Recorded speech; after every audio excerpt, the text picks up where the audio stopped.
Hello everyone, my name is Nathan and today it's time for another first look / starting guide into Lethis Path of Progress, a city builder impressions game that can be a little frustrating until you mastered the game mechanisms, until you can properly manage your resources and workers, and this is exactly what we're going to do in maybe 1 or 2 videos. I will explain the features as we go along, so let's dive right into the sandbox mode and we're gonna choose the first map. Now, important to know about the sandbox mode is that you cannot export or import resources, unfortunately. So this aspect is not going to be looked at in this video. However, there will be all resources available on the map, so we will still be able to utilize all of the other features. So let's dive right into the game. First of all, we want to have a look at our terrain. What is all available to us? Right off the bat, I can see that we have fertile land for farms right here. We have a bunch of hunting grounds on the top. We have copper veins in this area, a bunch of steam geysers right here. We have a nice little river to gather fish. We have a small little sand patch for a sand extractor. Right here is the entrance to the world where all of our workers will be coming in. We have gold veins in this area, more fertile land from the looks of it right here. And last but not least, we have the iron veins in this region. So all of the resources are available to us right off the bat, and I would say right here is a nice spot to set ourselves up. The first thing I want to do is create a bunch of workers' houses, and I want to do this in a specific pattern. We're going to create 4 rows of 6 houses with 1 square in between the rows. Then I want to pair up the 2 outer rows using a road in between, and I also want to make sure that we have 2 more spaces free for services before we actually close this circle. Now, the thing about this game is that it works with walkers, so it is best if you set up a bunch of districts that have all of the services available rather than just randomly placing down houses everywhere. The first services we are going to require are a maintenance building, and as soon as I place those against the roads, you can see how far they will actually walk. Now, whenever they reach a intersection such as this, they will walk into a random direction. You can influence this using roadblocks. For instance, I could place 2 roadblocks like this, and this will force them to turn around right here and go the usual path, and we're gonna make use of that feature a lot. However, let's unpause the game and maybe speed it up just slightly. We can see that all of the workers are coming in, and we just have to wait for them to arrive right here before they actually count as citizens. So right now you can see this building isn't working because we do not have any employees, but here our little guys are coming in. They will be choosing one of the building sites, and here we have our workers now in the maintenance building, which means one of the guys should be coming out very soon. There we go, here is the actual walker, and as soon as he walks all along this circle, maintaining all of the buildings, everything should be good and the buildings will not actually collapse. Now, clicking on one of these buildings, you can actually see what they require in order to level up. Right now, this is only a tent level 1. And of course, this isn't good enough for us. We need access to a well. We can do this in the services tab. The first one is the well, and all of these services actually work with walkers. The walker will be coming shortly. There we go, upgrading all of our houses because they are now supplied with water, and therefore they are at a level 2, which means more workers will be coming in, strengthening our workforce, which means we can build more services, more buildings, and also their need has changed from water to food. Right now we need to supply food in order to get this to a level 3 worker's house. Now, there are various means of gathering food. The first thing I like to do is making a bunch of bread. This seems to be a good start. So we're gonna use the fertile land up here and we're gonna create ourselves a wheat farm. 1 will do for the time being. Don't exaggerate with placing down buildings. You need to carefully manage your workforce. But there we go, our unemployment rate is really high, and you can now see that my maintenance guy and the water guy right here went into the wrong direction, and this is because I haven't placed my roadblock. The roadblock should be right here so that they are focusing on their district and do not wander off in a direction, forgetting about our houses here. Great, so 9 employees will take care of the wheat farm, but we also need means to actually process the wheat, and this is going to happen also in the food category, the windmill right here. We're gonna place this windmill right here, I would suggest. Now, farm farms do not require maintenance, but the windmill will require maintenance. And since we have a roadblock right here, this maintenance guy will not take care of the windmill. This of course means we're gonna place another maintenance guy along this road, taking care of everything that we're eventually gonna place right here. Okay, let's have a look at our unemployment rate right now. Still 38%, and that is actually good because now I can expand this road, create another roadblock right here. And I also want to start right off the bat using another maintenance guy, probably right here. You need to be careful. You can see if I place it right here, it will not affect this road. So we have to place it one square further back. And next to it, I want to place my first granary, which will be able to store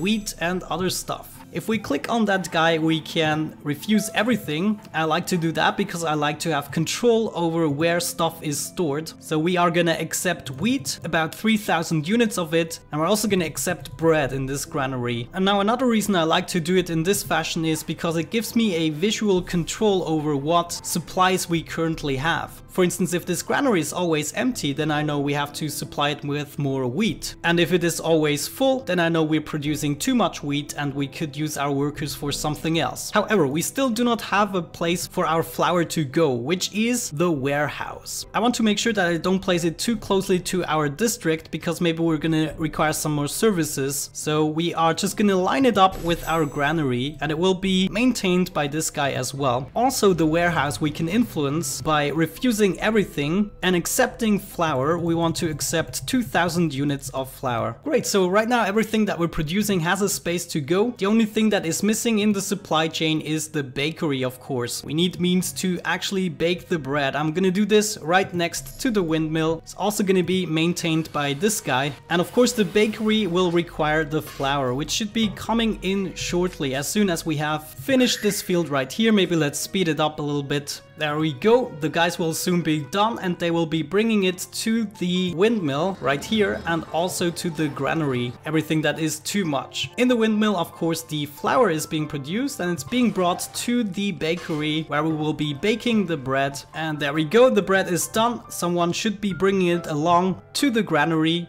Oh yeah, beautiful. I just love how this game works. Okay, and this is where the first problems will actually come in. Right now, we are missing 13 more workers. We simply do not have the necessary workforce to supply all of these guys. I mean, we need 12 employees for the granary, we need another 12 for the warehouse. It's crazy. So what I like to do at this stage is build a secondary district that we are only gonna upgrade if necessary. For that, I'm gonna build a little bridge right here, and I just want to hook this up with the main entrance. And I would say right here we're gonna create our secondary district. I'm gonna start my district right here. I think that leaves me enough space for all of the services. But then again, we're only gonna upgrade this very slowly. We want to focus on this district first. The only thing this district will be getting is a maintenance building, and we're gonna upgrade them once using the well. Okay, great. This will give us the necessary workers so that again we have a slight unemployment rate and more potential to take care of our supply and demand chain. Okay, beautiful. We already have stored 300 units of bread.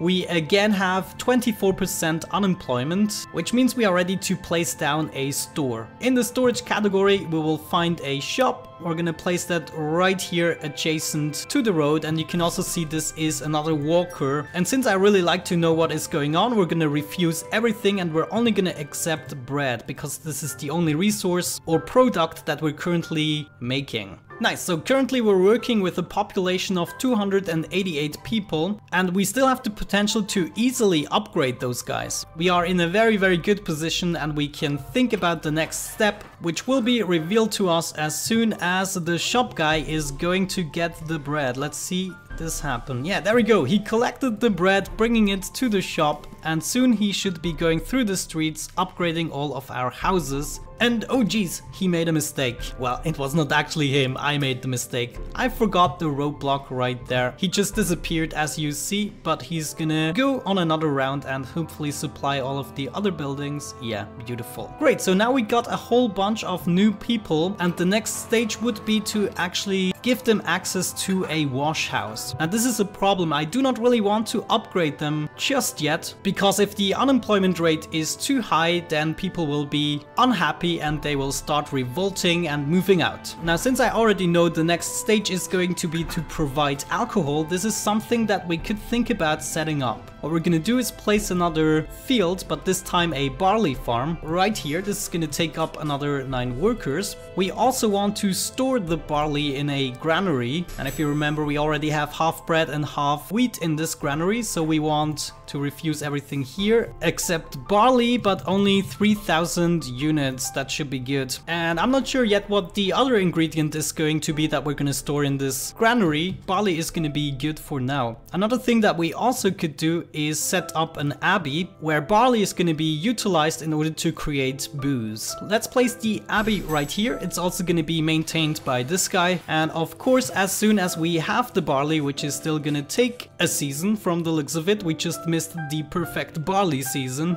we will be creating alcohol. So let's speed up time a little bit. Have a look at our unemployment rate, which is 18%. I think that is bearable, especially because nobody's working on the fields just yet. They will be working soon again. There we go, and now that all of the buildings are filled up, our unemployment rate is only 6%. That is actually perfect. Barley is almost done. They should be bringing it to the abbey and the granary. Yeah, beautiful. And there we go, the abbey is going to work, producing a bunch of beer from the looks of it. Great. We also need a place to actually store the beer. This is going to happen together with the flour. We're gonna store 2,000 units of beer in here. Great, you can already see the beer appearing, which means we're gonna select this shop, and from now on we're also gonna accept beer. Great, so we have already taken care of the next stage. Right now we only need a wash house, and we need to make the environment a little bit prettier. Now, since our unemployment rate is really low at the moment, I think we can go into the next stage, and we're gonna build our wash house right here. You can turn around buildings using R. There we go. The next walker is installed, the wash house walker, and they also complained about the environment not being beautiful enough. So let's actually change that by placing a bunch of trees adjacent to each house. And we're also gonna place one fountain on each of the outside corners, somewhat like that. And as soon as I unpause the game, everything should be updating and upgrading like crazy. Yeah, look at that. We just went through 2 upgrading stages at once because of the alcohol, and we will be getting so many new people. Already 536 people, unemployment rate of 35%. And if we wanted, we could even go to the next stage already and upgrade these houses by giving them access to a theater. So we have plenty of people to work with, which means we can maybe take care of our storage. We want that these granaries and warehouses are filled up with a substantial amount of resources. So we can go ahead and place maybe a second wheat farm, and I also want to place myself a second barley farm. Now, this second barley farm doesn't yet have access to a road, so we have to change that right there. And I just see that I put this windmill and bakery at great risk by not placing a roadblock right here. Great, so this should be working out now, and we should see our storage here filling up with more wheat and potentially also more bread. Also, it took some more workers, but still our unemployment rate is way too high. So I would suggest we are already diving into the steam and copper business. In order to extract steam, we need to go into the steam category, choose the extractor and place it on one of these geysers. Also, we need access to a steam condenser, and this is a building that you can only place once. So first think about where you actually want to have this bad boy. I think I want to have some kind of a road leading towards the copper industry, something like that. And we probably want to have a roadblock right here with a maintenance guy working this area. Beautiful. So everything that I place right here is going to be maintained right now, which means we can place our steam condenser right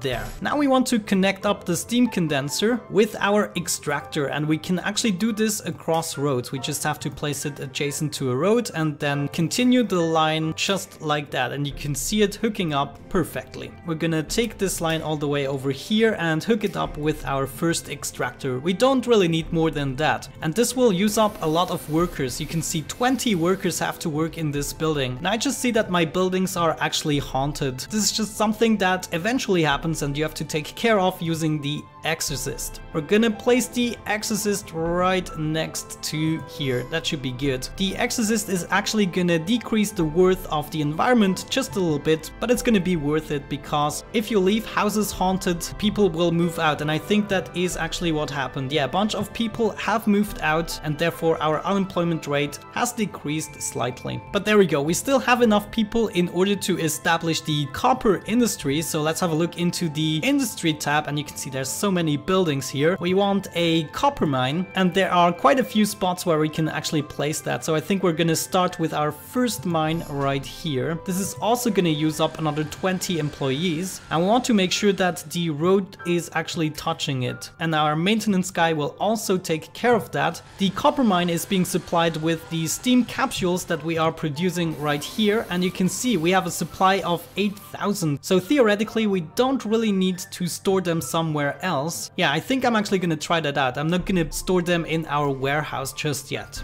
Okay, let's see. Our unemployment rate is 6%. That is perfect. I think we can go to the next stage and upgrade this with a theater. This is also in the services tab right here, and the theater is the biggest service building of them all. But you can actually trick the system just slightly. All you have to do is touch with the building one piece of road, such as this. You can see that it covers our district perfectly, and it's not really using up the space that I need for something else. So right now we have a theater guy which is going through the ranks and hopefully upgrading all of our houses to the next stage. Yeah, beautiful. We will be getting more workers, and therefore we can complete the copper industry that I've started. Great, so we are actually collecting copper, but we're not storing it anywhere. So I would say actually we are creating a new warehouse right here. That should be good. In here we're gonna refuse everything except copper. We're gonna store 2,000 units of that, and we're also gonna accept utensils, 2,000 units. Now utensils are made out of copper in a utensil shop, so this is the next thing that we need, the utensil factory, and we're not gonna need too many of those. One will be doing for quite a while actually, for a few districts. Also the utensils factory is gonna use up 20 people, which means yeah, we need 15 more workers. Oh, we didn't get all of the workers just yet. However, we are creating the copper. You can see copper is being stored right here, and hopefully also utensils are gonna be stored pretty soon. Yeah, there we go. We have a bunch of utensils, already 100 units. Great, now we already have a substantial amount of utensils, which means we are gonna accept that in our shop. Already someone is being sent out grabbing the utensils, as you can see, bringing them back to the shop. Beautiful. And the next guy should actually upgrade our houses even more. Come on, do it. Yes, beautiful. Look at that. Everything is upgrading. That is just plain amazing. I think those guys are a little bit unhappy because the environment isn't too pretty, but we do not really care about them. We only care about our people here. Great, so we have reached the next stage. We have again a few unemployed people, which means we can go ahead and take care of the next stage, which is supplying medicine from a herbalist. In order to do that, we first need a greenhouse. Now, one greenhouse for the entire map I figured will actually do. Yeah, I'm just gonna place it next to the utensils factory. This thing will be producing herbs by itself. It doesn't need any other resources. And I think I'm gonna store the herbs right here. Yeah, we're gonna store 2,000 units of herbs in this warehouse. And there we go. One guy's already bringing the first herbs, which means we are ready to place from the services tab our herbalist. There we go. Herbalist is a 2x2 building, so we can place it in one of these squares. Great, and he should be going around upgrading our houses pretty soon. He's already going along, and the next stage of the houses is achieved. Ah man, I just love that. New people will be coming in, and now our unemployment rate is too high once again. So what we need to do is maybe create something that I usually postpone a little bit longer, but we can already go ahead and build a town hall, place that bad boy right here. That should be good. Gonna build a little road around it. We're gonna have another maintenance guy just taking care of the town hall. The town hall doesn't really have to be near anything else. The only reason I want to build the town hall is because now we can place the tax collector, which is gonna take care of this district, just collecting taxes, and therefore we will not be losing our money eventually. This is actually really important. If you don't do that, you will run out of money, especially in the sandbox mode where you who cannot profit from exports. Okay, our unemployment rate is still pretty high, so I think we can actually start our fishing industry. Meat and fish is the next stage. We need more food anyways. I'm gonna place another granary right here, refuse everything except 3,000 units of fish and 3,000 units of meat. Okay, and we also want to go ahead in the foods tab, select the fishery, and we want to find the spots where we can actually legitimately place them. Right here is a spot and right there seems to be a spot. 2 fisheries will do for the time being. I want to make sure they are hooked up to the road.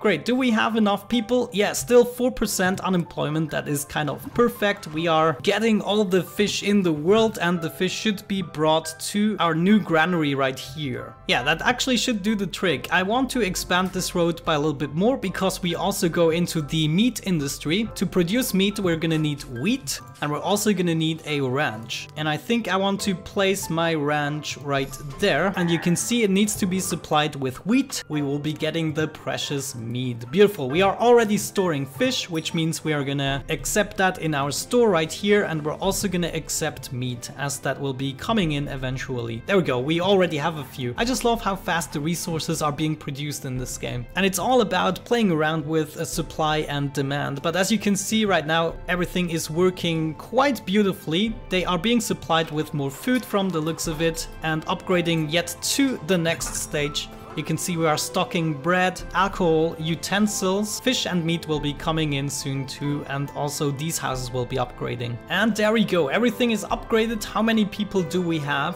Enough so that we actually can build some more infrastructure. So let's see, we always have a little bit of bread and wheat, but I think it could be more. I want those guys to fill up eventually. Since we have enough people, we're gonna create another wheat field, and we're also gonna create another bakery right there. That should be doing the trick. We still have 7% unemployment. That is actually pretty bearable, and people should be happy, I would say. Okay, great. So now we can actually go through the last stage. Level 10 is the highest, and the only thing we need is a kiosk. We don't really need to do crazy things. We can just place this kiosk somewhere along these lines. We only need 12 people to run the kiosk. Oh, a building just collapsed. Let's have a look at that. Oh yes, he is not making it all the way over there because of course the road isn't connected up. Yeah, there we go. Now the road is connected up. So we have to replace this factory again by removing stuff and replace it where it was before. Yeah, these things sometimes happen, but again, the buildings aren't too expensive, so you don't really lose too much. But there we go. We have this district upgraded to the max. Yeah, there is no better place to live. You can see all of the resources that we're currently supplying. We seem to be having enough of everything right now, so we don't really have to balance too much. But as soon as we don't have enough supplies, the buildings will downgrade again. And if you have a district that downgrades and upgrades a lot, then you know something is wrong and needs to be changed in the supply chain. Okay, once again, we have reached a stage where the unemployment rate is really high. We can also see that we don't have any extra copper stored. We also have just very little utensils. So I would suggest that we're gonna go ahead and build another copper mine right there. And we want to make sure that it is also touching the road. Okay, great. Now I think we had a really good look into the basics of this game, how to actually upgrade your city, manage your resources, and just using another district in order to supply those few workers that you are sometimes missing in order to get to the next stage. We could now focus on increasing our supply so that the granaries and all of these things are filling up, and this would allow us to upgrade this district to the next stage, and so on and so forth. But there are also quite a few buildings we haven't had a look at just yet, namely in the industry tab. And instead of building everything together with you, since this is just meant to be a tutorial, I'm going to show you them in my private save game, where I already established a similar concept, but with all of the industrial machines. So I see ya in a second. Okay guys, here we go. As you can see, the layout is pretty similar to what we've had before. Let me just run you through the buildings that I haven't shown you yet. For instance, right here we have a ranger's den. This guy will be getting phase, which can be utilized in this building, the distillery, in order to produce absinthe. The absinthe is just another form of alcohol that you can supply within the shops. As you can see, we are supplying everything, including absinthe. Also, of course, there are more field types. There is the potato farm and the pumpkin farm, which just adds to the variety of food items that you can supply. Another thing we haven't looked at is the silk farm, which utilizes barley digested by silkworms, I believe, in order to produce silk. The silk, of course, then can be utilized in the tailor building in order to create garments. Now, I'm not yet sure how you can utilize those garments in the sandbox mode. Normally I would of course export it, but maybe it is actually for the upper class, which is the second building that you can choose other than the workers' house. So you can kind of have rich people in your town, but they will also need other things, other services such as a cafe and tons of food and stuff. However, there are more industrial buildings. I told you about the sand mine already. Of course, sand can be stored right here in a warehouse, but you can also process it further in a glass factory. Let's actually have a look at that. I believe it is right here. Yeah, the glacieri is utilizing the sand in order to produce glass, which you're going to need for maybe building projects and other things. Next up, we have the jeweler, which is utilizing the gold in order to produce jewelry. The gold I'm extracting right here, as you can see. Also down below here, I built a huge road, which is leading to my iron extractors. This is all I'm doing right here, bringing all of the iron up here to my storage units. The iron is actually utilized in the blast furnace, which smelts it down to steel somehow. And then again, the steel can be utilized somewhere else if I find the building. For instance, right in this building, the automaton factory.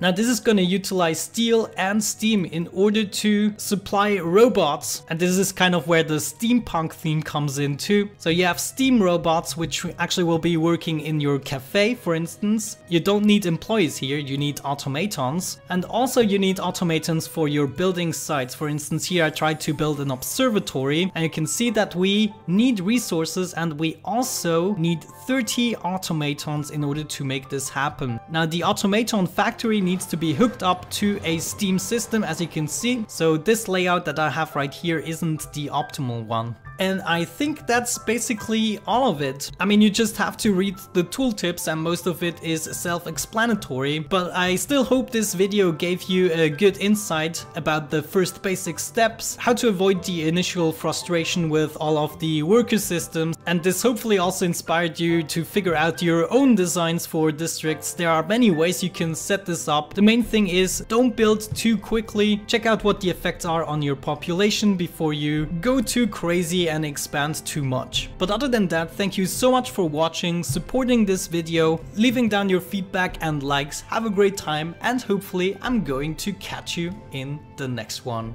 Bye bye.